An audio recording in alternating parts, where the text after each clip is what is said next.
Hey everyone, this is me Pragya. कैसे हो आप सब लोग? आई होप कि आप सब लोग बहुत अच्छे हो। आज हम बात करने वाले हैं साल 2025 की। साल 2025 यानी कि जनवरी 2025 में जब से ये स्टार्ट हुआ है, तब से लेके अभी तक यानी नवंबर 2025 तक, क्योंकि 3-4 दिनों में ये महीना तो ख़त्म हो जाएगा नवंबर का और दिसंबर आ जाएगा, यानी ऑलमोस्ट ये साल ख़त्म हो जाएगा।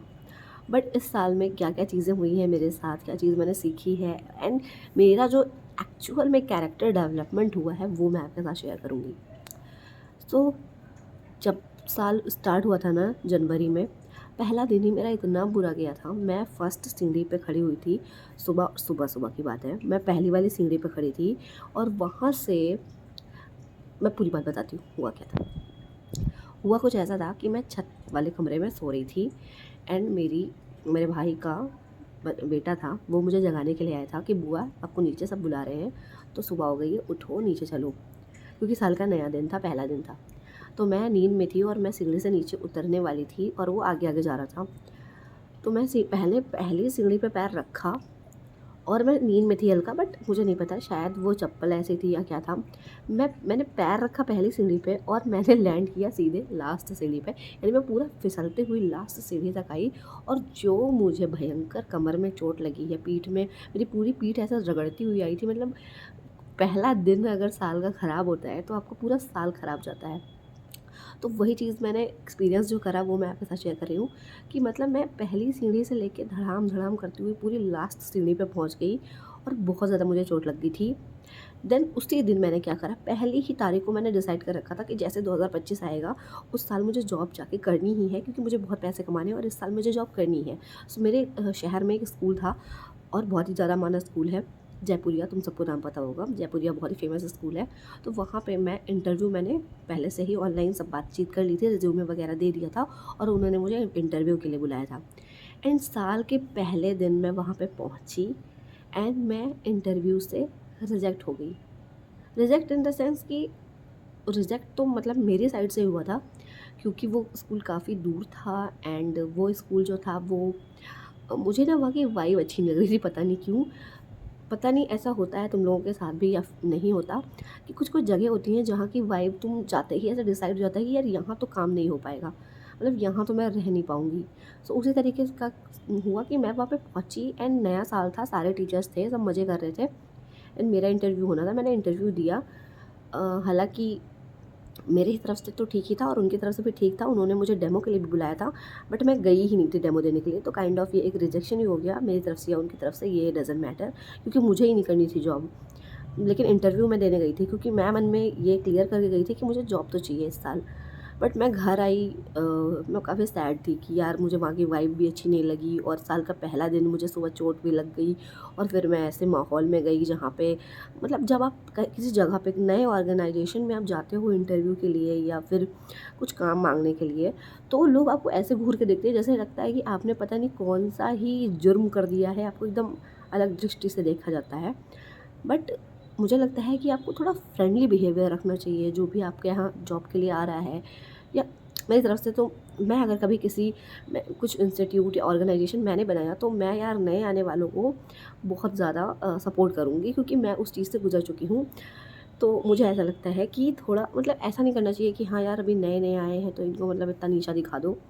तो किसी ने मुझे ऐसा लिटरली नीचा नहीं दिखाया, बट हाँ, वहाँ का जो स्टाफ था ना पूरा, वो मुझे मतलब उसके साथ मेरी वाइब भी मैच नहीं हुई, एक तरीके से तुम ये बोल सकते हो।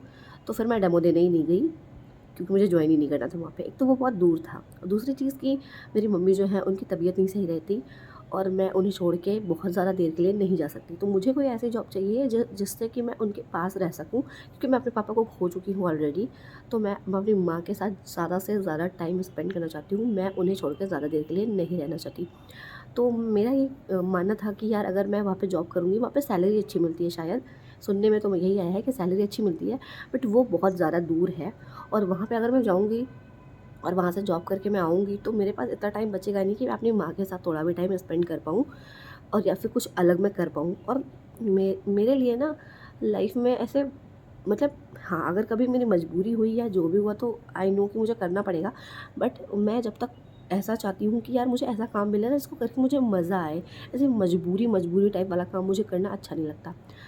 तो ये हो गई जो है जनवरी 2025 के पहले दिन की बात, कि क्या क्या हुआ। फिर शाम को हमारे फ्रेंड 2-3, मतलब एक फ्रेंड हैं, दो एक क्या 2-3 फ्रेंड हैं, उनके साथ थोड़ी पार्टी करी, बट पार्टी में भी थोड़ा सा मेरा मूड ऑफ था एंड रोना गाना। मतलब पहला दिन मैं तुम्हें बताऊं कि 2025 का पहला दिन मतलब बहुत ही ज़्यादा बकवास था, बहुत ही ज़्यादा मेरी तरफ से। एंड इसके बाद उसके कुछ दिनों, मतलब कुछ महीने, जनवरी कब निकला, फरवरी कब आया, मार्च कब आया, और ये जो 2025 का साल था ना, इस पूरे साल में इतनी बीमारियाँ लगी हैं मुझे कि मतलब मैं इमेजिन भी नहीं कर सकती कि ये सारी बीमारियाँ आ कहाँ से रही हैं मुझे। सबसे ज़्यादा प्रॉब्लम तो मुझे नस की हुई है, मतलब सर्वाइकल पेन एंड सर दर्द, माइग्रेन, आँखों से कम दिखना एंड सर्दी जुकाम बुखार खांसी, ये तो लिटरली हर महीने ही हो जाता मुझे।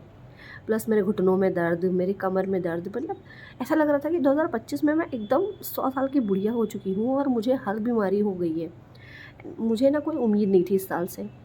जब आप किसी चीज़ से कोई उम्मीद ही नहीं रखते हो तो जो भी अच्छी चीज़ होती है वो फिर अच्छी ही लगती है। तो मुझे 2025 से कोई उम्मीद नहीं थी। देन उसके बाद में जो अच्छी-अच्छी चीज़ें हुई वो भी मैं तुम्हें बताऊँगी कि भाई देखो, मैंने लाइफ़ में पहली बार अपना पेडिक्योर कराया था अपने बर्थडे के दिन 2025 में। अब ये किसी के लिए बहुत ही ज़्यादा ओह! पेडिक्योर कराया था, लेकिन मेरे लिए तो ये भाई अच्छी बात है। मैंने पेडिक्योर कराया था और मैंने अपने बालों की स्टाइलिंग कराई थी अपने बर्थडे वाले दिन एंड बहुत मज़ा आया था, बहुत सुंदर लग रहा था मुझे। तो ये किया मैंने एंड मैंने ना 2 बहुत ही मतलब अल्ट्रा महँगे सूट खरीदे थे अपने बर्थडे वाले दिन। ये एक चीज़ मैंने करी थी जो कि मुझे मतलब दिल से तसल्ली मिली कि यार चलो कुछ तो अच्छा हुआ। और मई का जो टाइम था ना, उस टाइम पे मेरी मौसी एंड मेरी मौसी की बेटी यहाँ पे मेरे साथ रहने के लिए आए थे।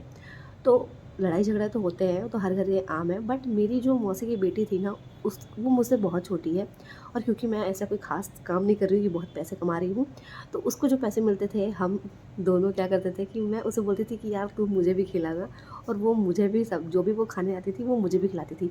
तो हमारे शहर में जितने भी कैफ़े रेस्टोरेंट थे वो सब हमने बहुत घूमे हैं। तो 2025 में मतलब मैंने मज़े भी करे हैं, ऐसा नहीं है। तो ये मेरा जनवरी से लेके मई तक की कहानियाँ थीं और उसके बाद जून में मेरा बर्थडे आता है, तो जून तक की बातें हो गई। देन फिर जुलाई, अगस्त, सितंबर, मतलब बहुत ही बेकार टाइम था क्योंकि उस टाइम पे मुझे सर्वाइकल पेन होने लगा था और मतलब क्या मैं बताऊँ, मेरा गला जो है वो ऐसे ऐसे तक नहीं हो रहा था और मुझे बहुत ज़्यादा पेन हो रहा था। मैं कोई भी काम नहीं कर पा रही थी अपने घर का। और अगर आप कोई काम घर का नहीं कर पा रहे हो, अगर आप पैसे नहीं अर्न कर रहे हो, अगर आप कुछ करने लायक नहीं हो, तो आपका इस धरती पे होना बेकार है। फिर क्योंकि अगर आप किसी काम लायक नहीं हो तो फिर आप हो ही क्यों? सबकी यही मेंटालिटी होती है। और मेरे यहाँ पे मम्मी की भी तबीयत ख़राब है, तो ऐसे में अगर मैं भी बीमार हो जाती हूँ तो वो मतलब बहुत ज़्यादा बुरा हाल हो जाता है। तो जुलाई, अगस्त, सितंबर में बहुत ज़्यादा हाल ख़राब हो गया एंड वो टाइम होता है थोड़ा बारिश-वारिश का, तो उस टाइम पे ना अजीब-सा मूड था, बहुत ज़्यादा मैं डिप्रेस्ड हो गई थी। और मैं बस इतना चाहती थी कि यार मैं मथुरा वृंदावन जाके एक बार वहाँ पे माता जी के दर्शन करके आऊँ, बरसाना जाऊँ, राधे जी के दर्शन करके आऊँ।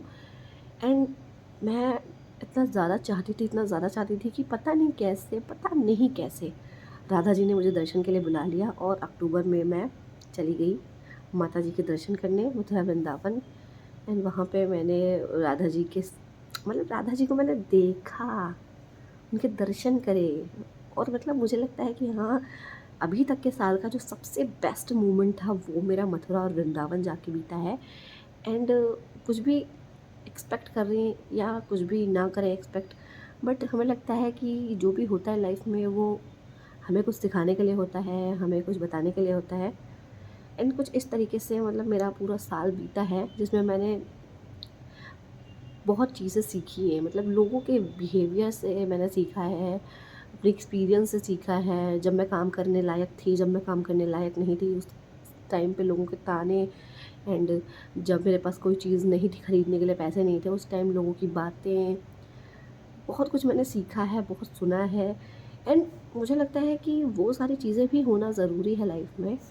हाँ, हर कोई चाहता है कि अमीर रहे, हर कोई चाहता है कि उसके पास पैसे हों और किसी की बातें ना सुननी पड़े, बट ये सारी चीज़ें जो हम लाइफ में देखते हैं इससे भी हमें काफ़ी कुछ सीखने को मिलता है, काफ़ी कुछ हमारी लाइफ में चेंजेस आते हैं और शायद यही सब कुछ सीख करके आगे हम एक बेहतर इंसान बन पाते हैं। तो अभी तक का जो टाइम बीता वो तो बीता, बट अब जो टाइम आएगा उसके बारे में मैं कुछ कह नहीं सकती। बट मैंने 21 डेज़ का चैलेंज एक लिया हुआ है, मेरा एग्ज़ाम है 1 दिसंबर में, उसके लिए सो उसका मैंने चैलेंज लिया। आई होप कि मैं कोई चैलेंज पूरा कर पाऊँ, क्योंकि मेरी सबसे ख़राब आदत ये है कि मैं चैलेंज तो लेती हूँ बहुत शौक से, बट वो मैं पूरा नहीं कर पाती हूँ। बट आई होप कि मैं अपना रिवीजन कर पाऊँ और मेरा ये एग्ज़ाम क्लियर हो जाए। बस आज के लिए इतना ही। अगर एग्ज़ाम क्लियर हो जाता है तो बहुत ही अच्छी बात है, और अगर नहीं क्लियर होता है तो जैसा राधा रानी चाहेंगी वैसा ही होगा। सो ये था मेरा पूरा ओवरऑल ईयर का स्टोरी। बीच में और भी बहुत सारी चीज़ें हुई हैं जो कि मैं नहीं बताना चाहती, जो अच्छी और बुरी चीज़ें हुई जो मुझे लगी, बेसिकली वो मैंने तुम्हारे साथ शेयर करी। और यार किसी की भी लाइफ परफेक्ट नहीं होती, सबकी लाइफ में दुख होते हैं, बट किसी का फेस देख के आप जज नहीं कर सकते हो कि इसकी लाइफ में क्या चल रहा है क्या नहीं चल रहा है। कई बार हम देखते हैं कि लोग बाहरी रूप से बहुत ज़्यादा खुश नज़र आते हैं, बट अंदरूनी रूप से वो बहुत दुखी होते हैं।